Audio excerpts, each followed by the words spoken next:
Well, hey, everybody, this is Devin Berryhill, and you're on the podcast Creatives Who Thrive.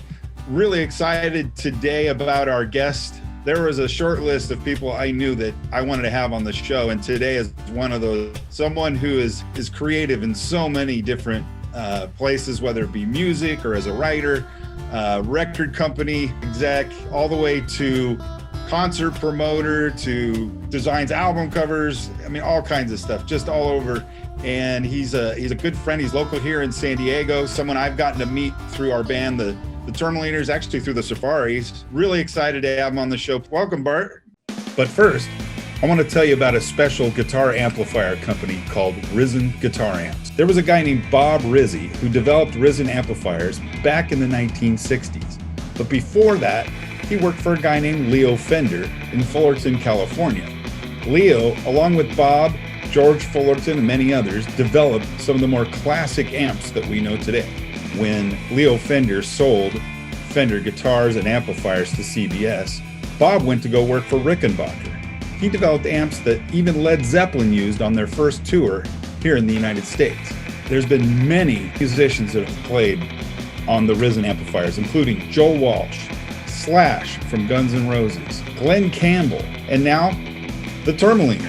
We're excited that we're going to be coming out with this year in 2021 into 2022, the new Surfmaster. And check out their website. Go to RissonAmplifiers.com.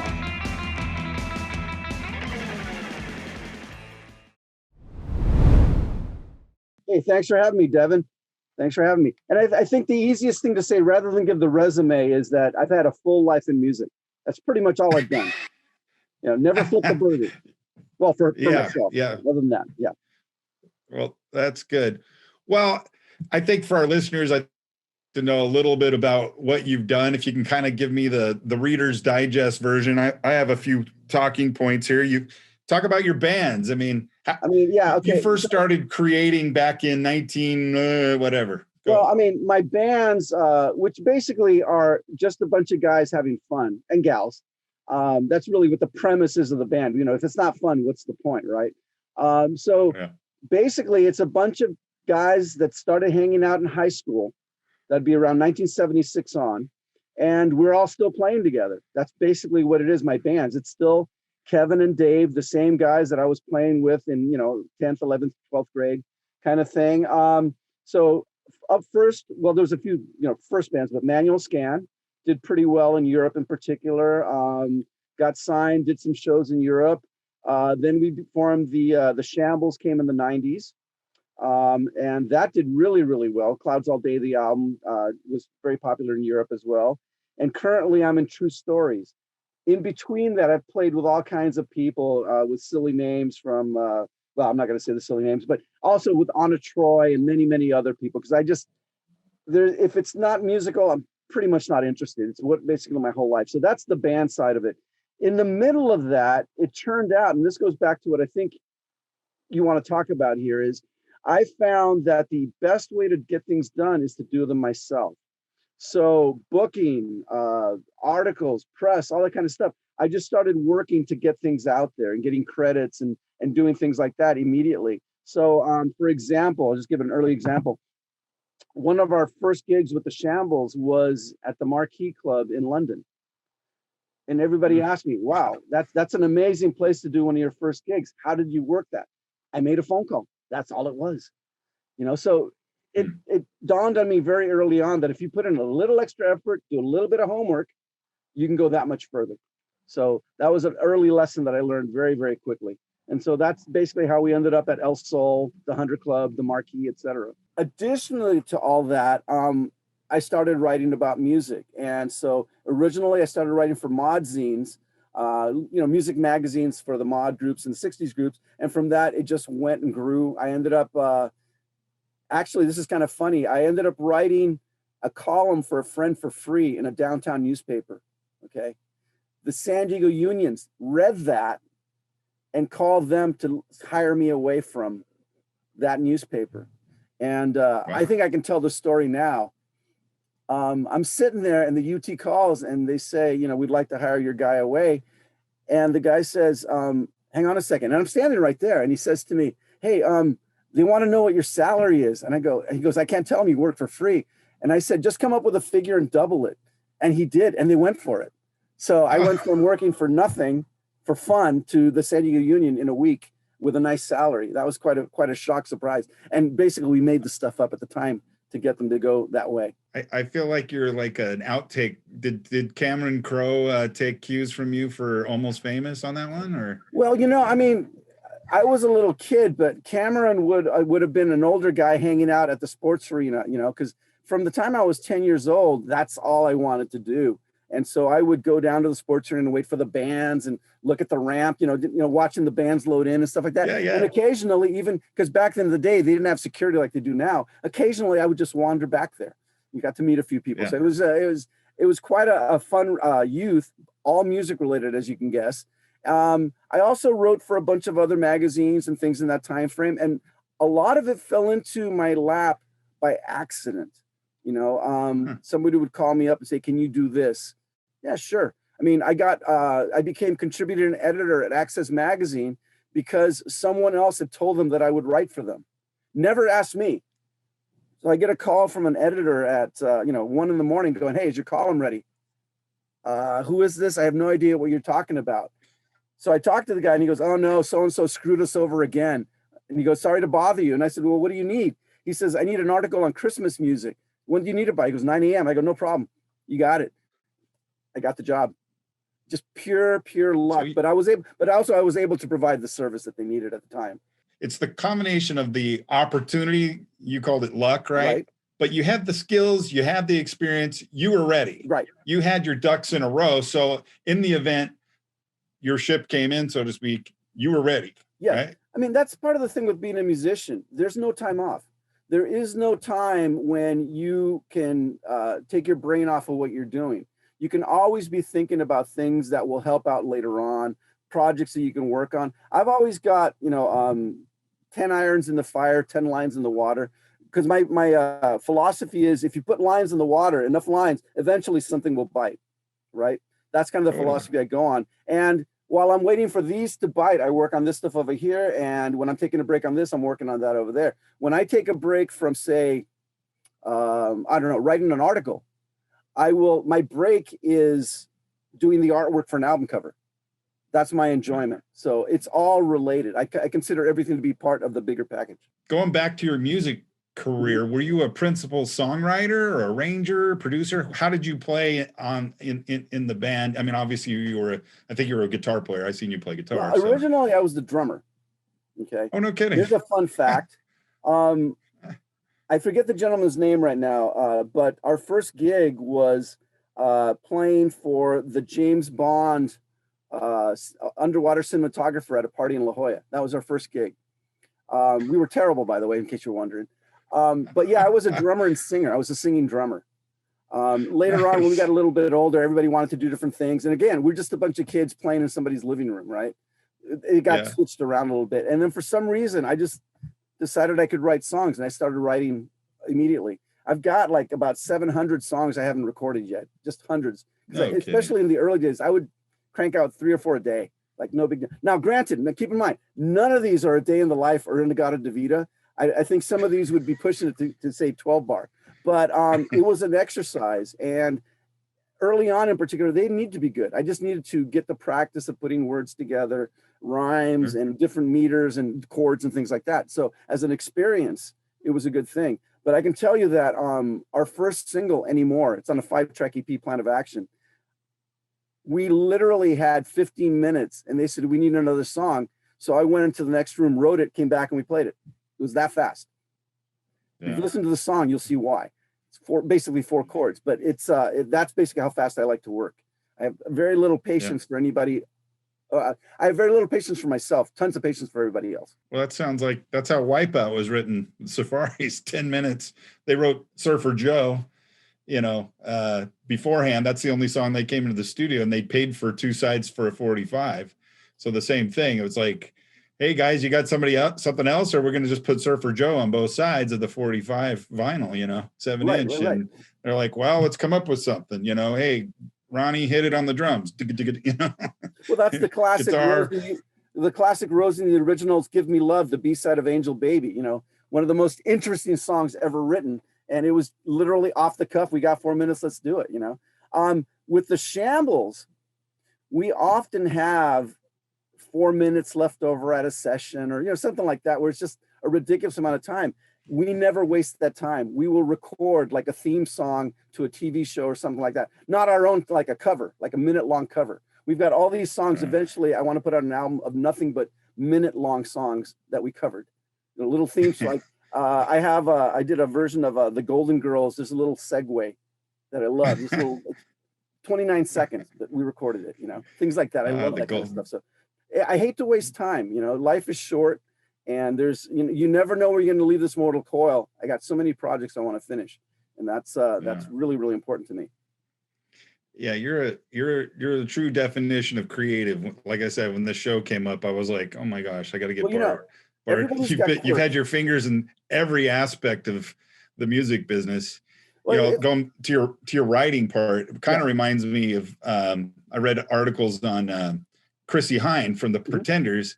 I think she wrote for Rolling Stone, and she was interviewing Ray Davies, right? You probably know the story better than I do, but you know, that's how she got in with Ray. And I think then they get married or they dated or something. And then that kind of got the Pretenders out there. It's just weird to me that, I mean, it's been the bane of my relationships, really, that, you know, music is such what I'm into. It's such a narrow cast, whatever. And you can get even more narrow cast than that, because then you start going into power pop or the Beatles and whatnot. And it's just a lot of insanity. That actually dovetails nicely into a book that I've got coming out later on this year, which details the history of music in San Diego, but not the local scene, the touring scene.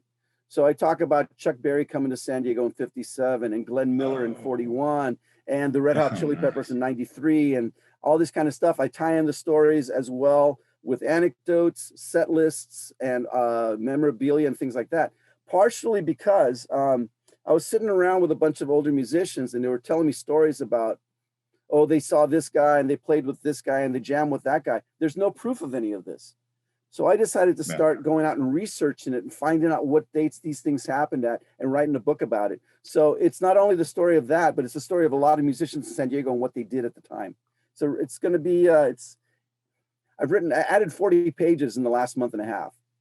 So in particular as well, we talk about things like Adam Lambert, Jason Sheff, the musicians that went on to bigger bands from San Diego. And then we also detail the Beatles section alone in San Diego. This will shock you. 39 pages of just the Beatles activities in San Diego.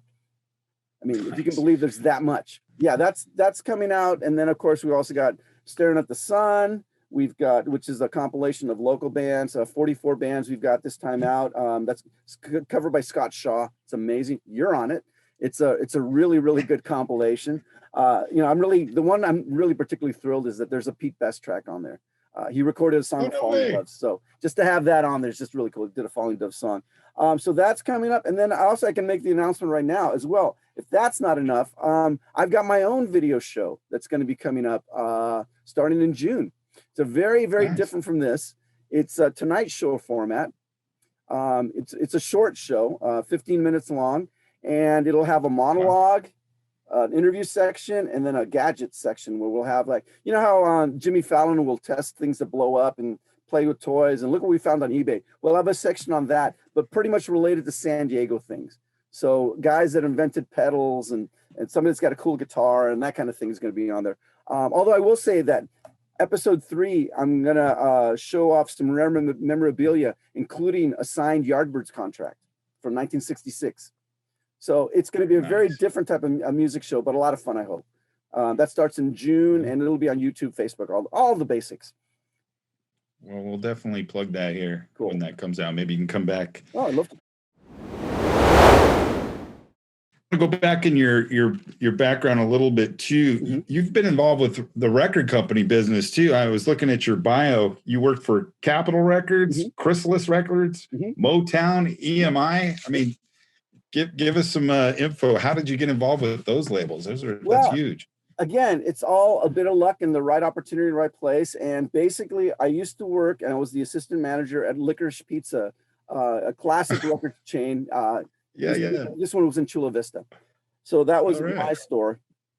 And I got along really well with the record reps. They would come in and put up posters, and if you were really nice to them, they'd give you some tickets to a concert or, you know, a promo album or something like that. And the guys from Capitol Records basically didn't want to drive all the way down from LA to drop off a bunch of posters, is what it came down to. They just didn't want to do it. So one time, one of the guys called me up and said, "Hey, would you mind dropping these things off at these shops? You know, I'll give you some tickets to, you know, Bruce Springsteen or whatever." "Yeah, no problem. Got it. Gotcha." He asked me 2 more times. The third time he just said, "Why don't I just hire you?" And that's how I got to work for Capitol Records. It was simple as that.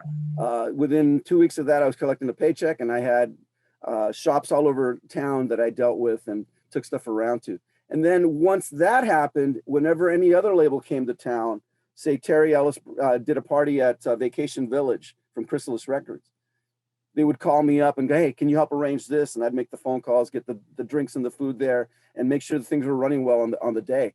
And those kinds of things really put me in really well with the powers that be at the labels and got me more work. So from that, then all of a sudden I was doing inventories for Motown, then Angel Records Classical. Also, I was willing to do stuff that a lot of other people didn't want to do. A classic example is nobody wanted to inventory classical albums at Tower Records. If you remember Tower Records and their classical sections, oh yeah, my gosh. Yeah. Okay. But me, I'm thinking like, it's a paycheck. I'll do it. You know, so sure. Because I would do that, I would get more offers for other things. And all of a sudden, I'm the guy that's checking press credentials at backstage at AC/DC. Or I'm the guy that's bringing in the liquor to, you know, a heavy metal concert, or, you know, it kind of grew from that. And so I made a lot of friends in the labels back in the day, and that's helped me out a little. Hasn't gotten me signed, mind you, but it has helped me out with work. So I've done a lot of liner notes and things like that my name doesn't go on, and some that they do, but I do a lot of things in the background that I don't put my name on. You were willing to do the hard work, the heavy lifting, the things nobody else wanted to do. I mean, like classical. I remember I worked at Warehouse for a while. Remember Warehouse in UTC? I used to work there. I remember getting a job and it was like, "Here, can you put stuff in the classical?" I was like, classical? What's that? Do we have that? It's on the other side of jazz, right? Yeah. Years later, though, funny enough, I mean, to me at the time, I'm thinking like, you know, I'm doing this for a paycheck. I'm learning a little bit. But years later, I was doing some soundtrack work, and it killed me because I was able to talk to the producer, and he was going, "Well, I need a track that sounds like this." And I'm saying like, "Well, that's more of a Samuel Barber kind of sound. And what you're really going for is some Chopin." And you're just like, wow, it actually did sink in from going through this stuff and listening to it as we're going by. I was shocked that I actually knew that stuff, but now Samuel Barber is one of my favorites. So there you go. And it's a really big deal to me anyway, to do the non-glamorous stuff as well, because you learn all aspects of the trade, you know, and it's not all about champagne and caviar. As a matter of fact, it's rarely about champagne and caviar.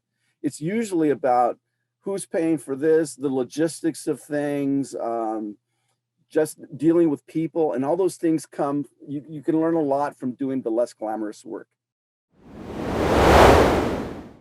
In fact, I wanted to talk a little bit about your touring too. I mean, you've toured across Europe, Spain in particular. I mean, England, you're the Shambles. Well, you know, your first gig is at the Marquee. I mean, hello. We're a San Diego band, but most of our records come out in Europe. Okay, so we have a strong fan base there. That's very interesting to me. Oh, so you're a local band, but you sell records in Italy or Spain or England. And France and all the other countries in Europe. Sweden in particular, we do very well with. A lot of that is that I reached out, and when people contacted me, I went the extra mile. I tried to go. For example, one of the ways that we first got involved in England is I went to Off the Record. I looked at the album covers of albums that I thought were similar to my band, and then I wrote to the labels. And one of them wrote me back, and he said, "If you send me your mailing list, I'll send you mine." You know, about 6 months later, he signed with the band. You know, then we started trading gigs. So when bands from England would come over, they'd stay at my house, and I'd help them get a gig at the Casbah or Brick by Brick or whatever. And when we got to England or Spain, we've got gear there, and we've got a place to stay as well. So it's a crossover that really paid off. But again, a lot of it is just taking that little extra step and reaching out. I like to say to people that the fact that so-and-so over there didn't do this gives you the opportunity to do it, okay? In other words, all these people aren't doing that, then that lets you move a little bit further. Spain in particular, England and stuff has a very large mod scene and garage rock scene, Sweden as well. And for us, that's the best location for our music. It's no coincidence, like I said, that all our records have been on Snap and Bickerton and Detour, for example, in England. It fascinates me as well that even stuff that back in the day I didn't think much of, like the original manual scan demos. I mean, we did them to learn how to record, so they're not as good as the original recording. But even that's been issued now in Europe. So, yeah, it's a very strong following. It's very niche oriented though, so it helps if you have something like, for example, the Tourmaline Leaders would go over huge there. Blues also does very, very well. They're like Black Market 3's touring over there and that kind of thing. And of course, Manual Scans, Shambles, True Stories do fairly well over there. So we've been very, very lucky. The shows, by the way, are amazing in Europe. They don't have access to music quite as regularly as we do. And the audiences are really devoted and really, really into it. So if you play there, be prepared to have people coming up and talking to you about your life history, because they will know. The fans are really, really into the bands there. Love it. Absolutely love it. And then looks like you decided to start your own label. Tell us about how you did that. Well, what happened was in 1991, there was a bar called Megalopolis on Fairmont Avenue. And it was the band hangout for many, many people. And what ended up happening is we decided that we wanted to put out a CD. CDs were new at the time. We were going to do compilations. So we all pooled our money. And Blind Spot comes from, first of all, it's in the first sentence of a Wire song, which is one of my favorite bands, Outdoor Miner. But also, there was so much talent in this town and nobody was getting signed. Nobody was noticing. So we figured there must be a blind spot. That's where the Blind Spot thing comes in. The premise of that, the label, is that anybody can really be a part of Blind Spot. The purpose is to bring indie releases that would normally not get as much attention to a wider audience by being part of a collective. A lot of people will release their own record, and if they just put it out, it's just going to go in the circular file. The magazine or whatever it's going to get, it doesn't have anything to tie it to. But with Blind Spot, you can look at it and go like, oh, Skid Roper, Pony Death Ride, Manual Scan, different other bands like that, and see that there's a collective there. And that actually has helped a lot of bands get airplay, get on other compilation albums, get, a couple of bands have gotten signed. Heck, even something like 15 years after Staring at the Sun Volume 1 came out, a label called me up wondering if one of those bands was still together so they could sign them. So we're going with quality. 15 years. So wow. We ended up, the original crew was me and a couple of other people that did it. John Gary from Dark Globe was one of them. They all fell off the wayside pretty much after the first one. And I thought, wow, this is a really, really good idea. So we went with it. And I think we're at the 13th volume's about to come out. It's sitting in my desk right now. Around 4 or 5 volumes ago, we also switched to having the covers be celebrated San Diego cartoonists. So we've had Bat and Lash did a cover for us. We've had the characters from Wolf and Bird.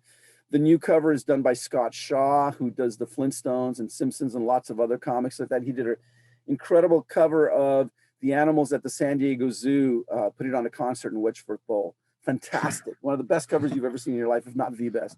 So that's basically that, and in the process, I've ended up releasing music by more than 250 groups because of that. It's to the point now where I get emails every year from dozens of people around the world wanting the next volume of Staring at the Sun as soon as it comes out. And they're always free. That's the thing. I'm not going to mail it for free, but the volume itself is always free. This one will also be, with any luck, we're going to give it out just before the Music Awards, with copies also available at the Music Awards. So that's going to be when I think that you heard it here first. That's when the next one's going to come out. It makes sense. We haven't been able to put it out sooner because, there's some paperwork issues, but beyond that, the point of the album is to promote live music in San Diego. there's been no live music for a year and a half. So we wanted to time it to an event that will make sense, and that's the Music Awards. So I think that's a good place to get it. So don't forget to ask. We'll have them at the front desk. It'll be me and Vanya sitting there as usual, I'm sure. So, oh, and by the way, you know that the Music Awards are at Humphreys this year, right? So I want to throw that in there as well. It's a welcome return to that place. It's a great location for it.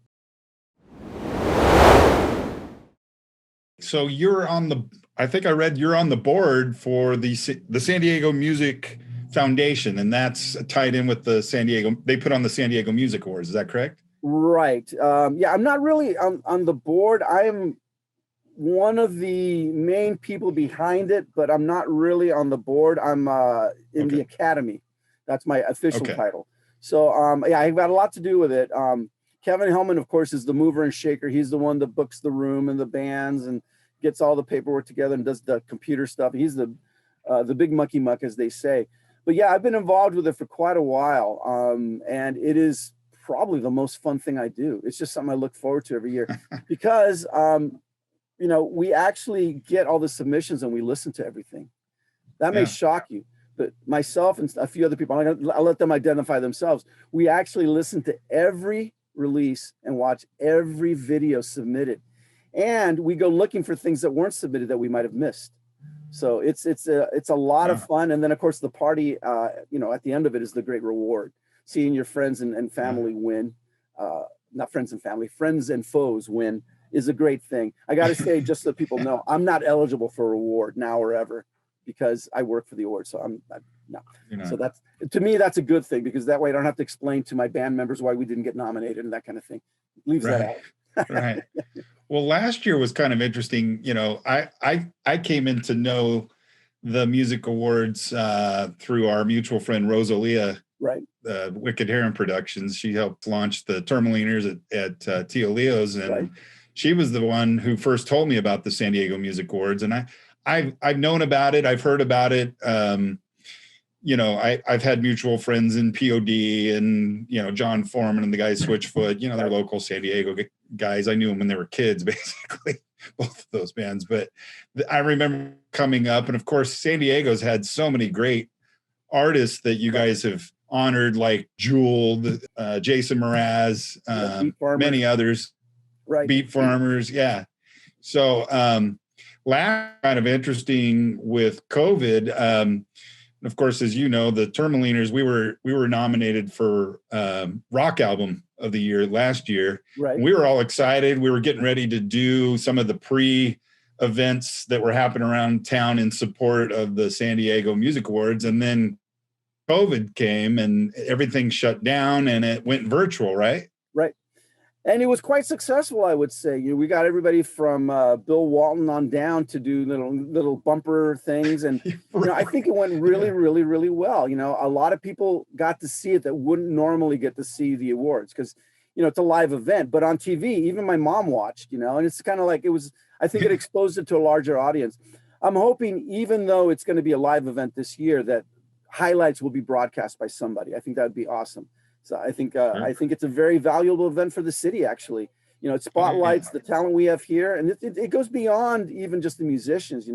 I think that people around the world see what we have going on here, things like the Music Awards, and really, see us as an arts mecca, an arts cultural center. So I think that that's a very, very positive thing. In addition to the fact that we're helping musicians get recognition, and last year we were also able to write checks to the nominees and help them out financially a little bit that way too. So that also felt good, beyond the fact that we're doing this to put music back into city schools. So win, win, win, win. We were really honored to be a part of that as the Termaliners, our first album. And then this year, I just found out we were nominated for our Christmas album as well. Right, and we're excited we're excited to be there. And of course, we'll hang out. It's gonna. If you haven't been before, it's the party of the year. And if you're a musician, you kind of need to be there. Every person you need to talk to, from DJs to writers to fellow band members to, just fun people, are all going to be there. You can book gigs. I've seen bands form in the lobby. It's recording sessions booked. Everybody's there, and you never know. I've been there talking to Ike Turner. I've been there, talking to John Entwistle from The Who. It's just, you never know what's going to happen. It's a lot of fun. The bands on stage are explosive always. They're always putting on their best because, you know, this is it, right? So, yeah, I can't recommend it enough. You need to be there if you're a San Diego musician. Actually, you need to be there if you're a musician, period. If you're in town, go. It does usually sell out, so make sure you get your tickets early.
Would you say that that's probably one of the most important things, is being a part of a community of musicians and artists?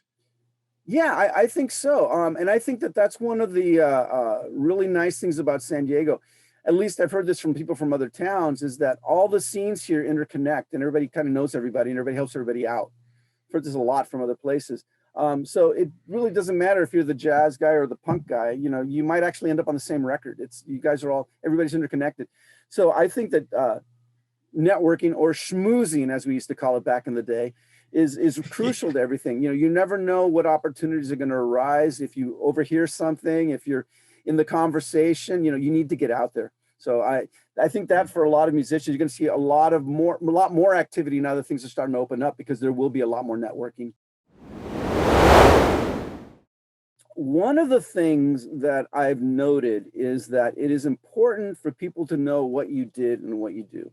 Okay, that's different from bragging or, you know, boasting or whatever you want to call it. I'm talking about getting credit for your work, right? And so one of the things that I've noticed is that writers, labels, etc., look at the obvious websites to see what you've done. By the same token, I've seen that a lot of bands don't even bother to do the basics.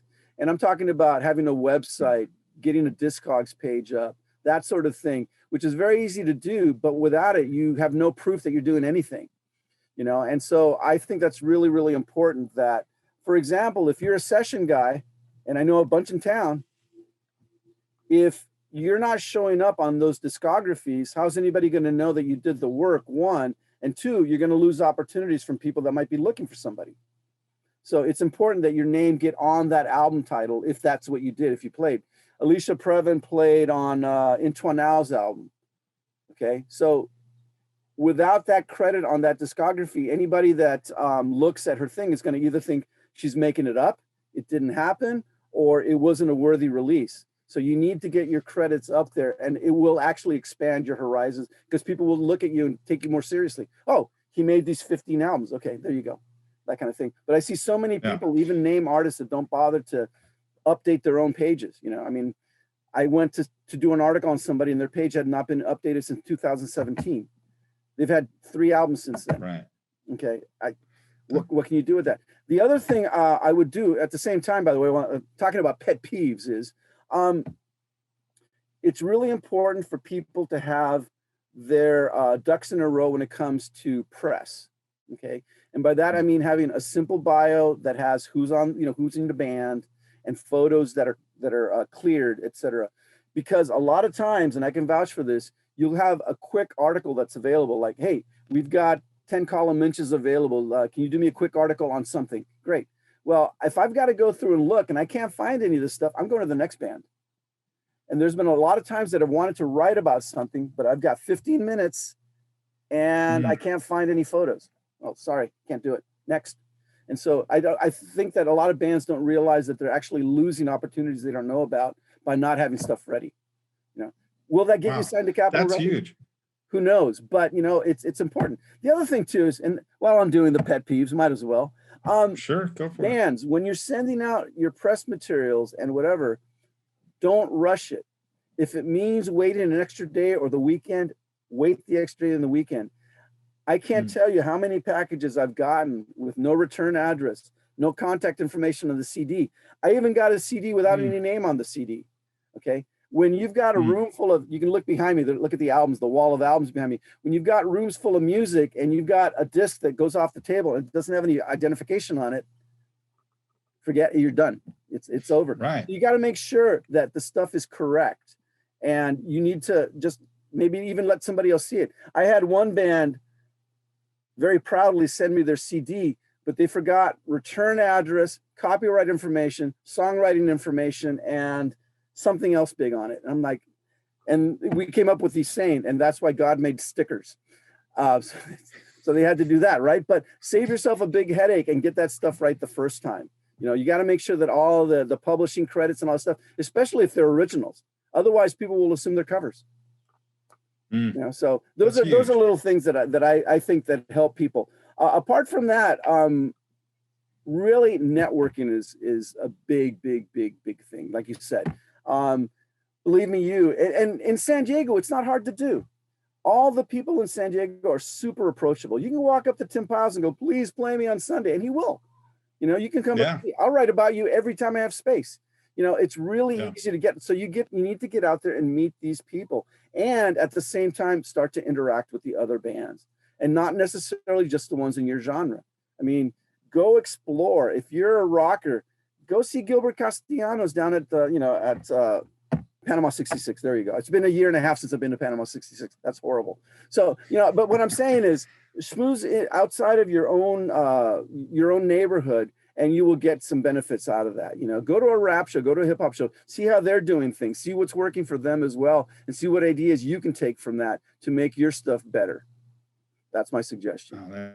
But the Discogs and the Wikipedia page, those things are huge. It's the first two places that writers go to see if you're legit. Dude, that is just epicness right there. What I like about you, Bart, is you've been on both sides. You've been the artist, but you've also been the media, the record company. Right. So you kind of understand the thinking of both sides, if you will. Yeah. The business and the creative. And typically the creative tends to be so into their work, they're not really, it's like, you know, the business, the admin side, like you just said, copyrights and Wikipedia pages and all that kind of stuff. It's like, I can't deal with that. Yeah. And these folks over here are going, okay, you're a bunch of crazy artists over there, but I'm only going to pick the ones that got their Wikipedia page together and their photos cleared and all that kind of stuff you just mentioned. And it's like, I think that melding of both, of bringing that together, that's where the action is, so to speak, is being able to have those two things. Think of it as a lot of times the opportunity goes to the low-hanging fruit. Okay, because think of your own life. When you go out and do stuff and do a job, do you want to first take the most difficult thing and deal with that, or do you want to take the easiest one, get that out of the way, and just be done? And that's the way a lot of people are. You know, if you only got an X amount of time, and it's just got to be the easiest way. So that's the thing. But the other thing too with me, which may be different from other people, is that maybe not. The type of music it isn't as relevant to me. If I enjoy it, that's wonderful.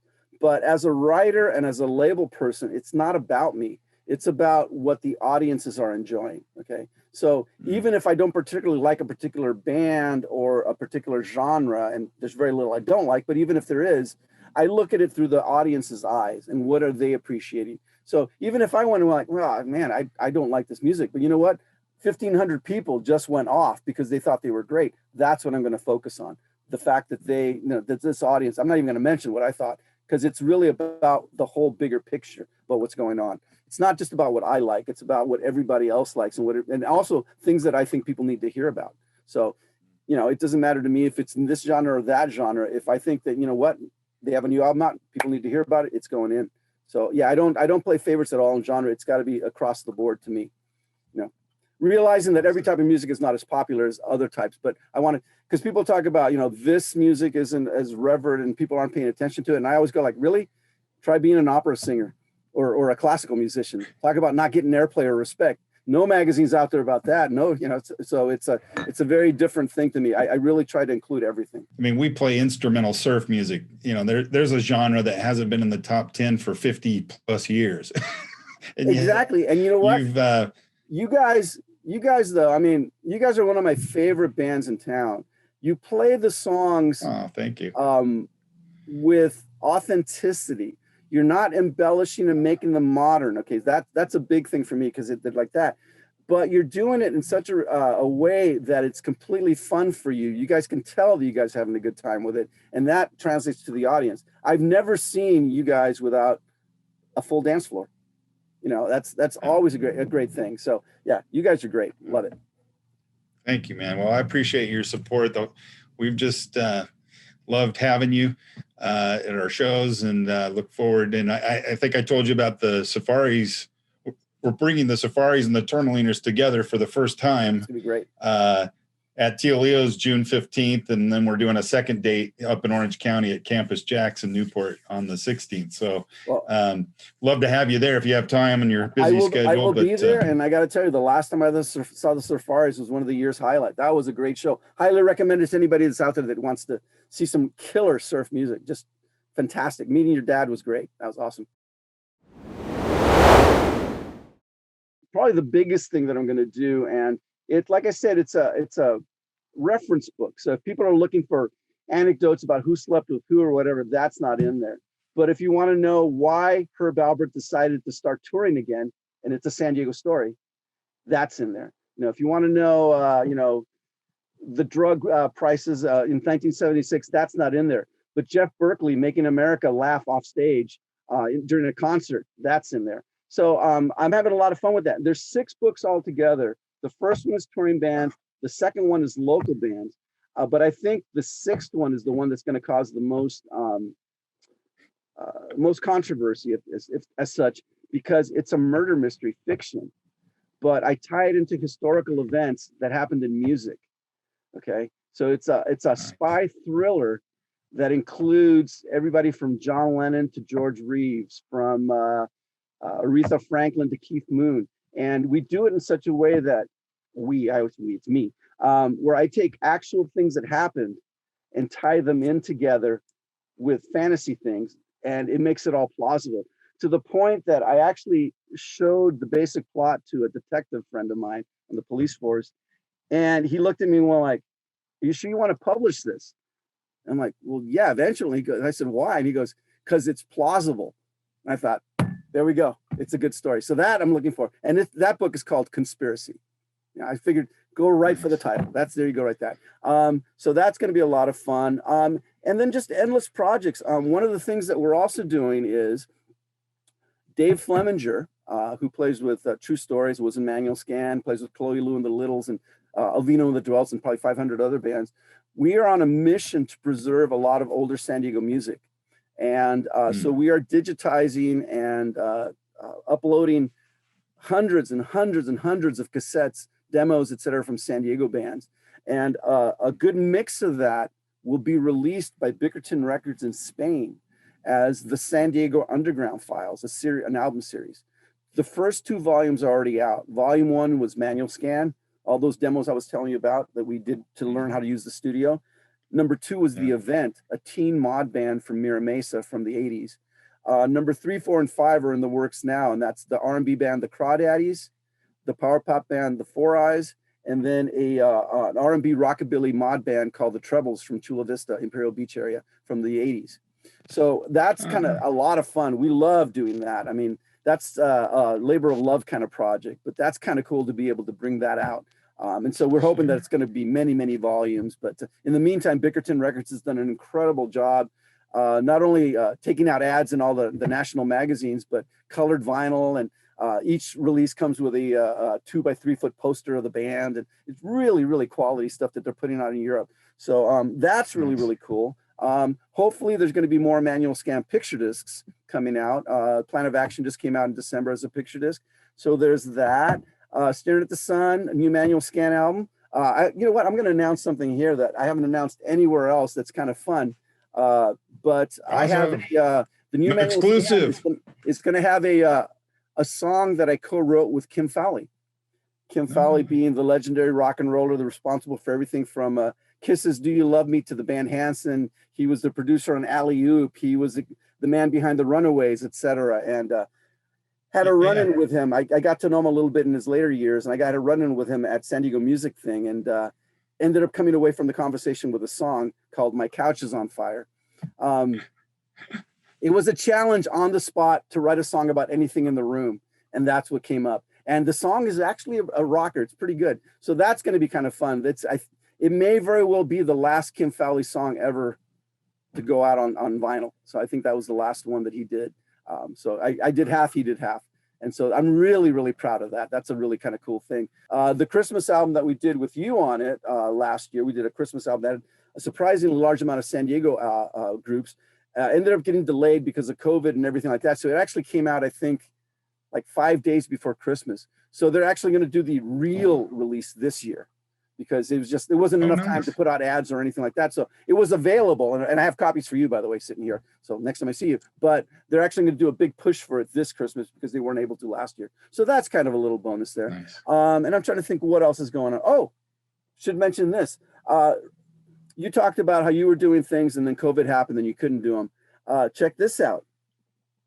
The day before the lockdown started, we were going to press with San Diego's latest music magazine, Music Scene SD. So there was actually going to be a free distributed music magazine, glossy, in San Diego that would have come out starting in March of last year. But literally a couple of hours before we were going to press the send button to the publisher, we got the notice that all the shows were canceled. And so all the articles were basically invalid. I mean, I had a beautiful article on the Monkey Show coming up at the Magnolia at the time, et cetera. None of that stuff could run. So I'm hoping that things will improve to the point where we can get the magazine rolling by the beginning of next year. And to my great surprise and really love, Brad Weber, the publisher, is still 100% behind it. He still thinks that San Diego is ripe for an entertainment magazine, music magazine. And I think he's right. Mm-hmm. I think that, given the right people behind it and making it a labor of love as well, which pretty much everything in music is at this point, that will be happening. So Music Scene SD will be a published magazine after the first of the year. And right now you can still read it in the newspaper itself. Any local umbrella newspaper, there's 27 of them in San Diego County, one for each neighborhood. That column runs in every one of those every month. So, I also want to point out, anybody out there, never worry about contacting me. Never worry about like, it's too late, I've called or emailed too many times, he's busy at lunch or whatever. It doesn't matter to me. If you got something to tell me about music, come up. I want to talk to you about it. I will happily sit there and debate vinyl with you for hours, but in particular music news that we can publish and use anytime. I don't care. 5 o'clock in the morning, call me, email me. I'll pick up. The other thing too is that I don't know if people realize this is kind of a fun thing, but at least in San Diego, the writers and the DJs and the journalists all talk. We're all good friends.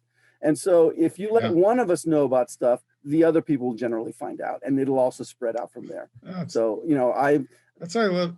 Yeah, bands from Europe. I love that about San Diego. Yeah, it's everybody helps everybody out, and so if you put it on my page, for example, because I do those requests for news, I guarantee you other writers from around the world are looking at that list, going like, bah, bah, bah, bah, bah, and you will see further articles from it.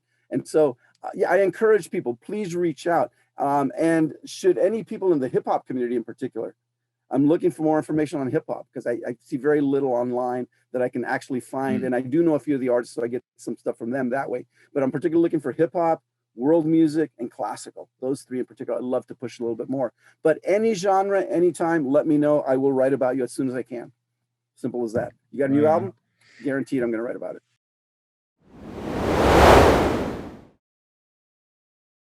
The one last question that I ask everybody that I've interviewed so far is if you were to go back and talk to your 20-year-old self, what piece of advice or wisdom would you give you? I've got two. One is patience. It's important that you're aware that things will happen. Don't get too far ahead of the curve. Have a little bit of patience. And the other thing, which is I think even more important, is appreciate the moment. There are so many things that I've done in my life that just flew by in a split second, and you didn't even have time to appreciate it. And later on, you're thinking about life. Wow, I could have done a little bit more of this, a little bit of that. So appreciate the moment that you're in, and be aware that what you're doing is special. You know, it may not seem special to be playing a bar to 3 people, but it is. You know, and those things will add up to things later on. Everything you did earlier will add up to something later on, hopefully positive. But it doesn't have to be even something, you know, like that. Just appreciate what you're going through and what you're doing at the moment, because later on you're going to look back and go, wow, what happened? You know, good and bad. You know, I look back at some things that I did and I wish I'd paid more attention at the time. You know, like I was in a room with so-and-so and I could have done this and that and the other, or, you know, I could have taken this that much further. So there's that. Also, though, it'll also help create memories later on. By appreciating what you're doing in the moment will help you remember things later on. So, for example, one thing that I really appreciated in the moment was, and one of the most significant moments to me personally was the moment we were at the Marquee in London. Now, if you're a mod, it does not get better than that. That is literally maximum R&B, The Who, right? Yeah. And I remember we were in our dressing room, and the sound man came up and did the gentleman time. And he gets a little flashlight to lead us to the stage, right? And we're all rushing to get to the stage and start the show. And we get to the stage door, and I stopped everybody. And I said, you know, guys, hang on a second. Everybody's, no, we got to go on. I go, no, 10 seconds. I go, we have been working our entire lives to get here, right? I go, so right now, I want everybody to just take a look around and take it in. I go, because here we are all these years later thinking about these things, and here we are walking onto the Marquee stage. And everybody did take a deep breath and whatever. And because of that, I can actually see where I am giving that little 10-second talk, you know? And so I really say, appreciate the moment.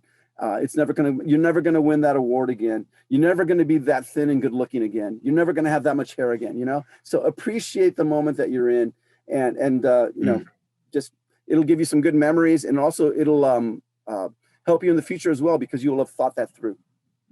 So those are the things that I like. But patience in this business, man, you got to have patience. You know, you really, really do. Yeah. Good things come to those that wait. And, you know, I always look at it as there's always something else around the corner, you know, so just be patient and there's more going to happen.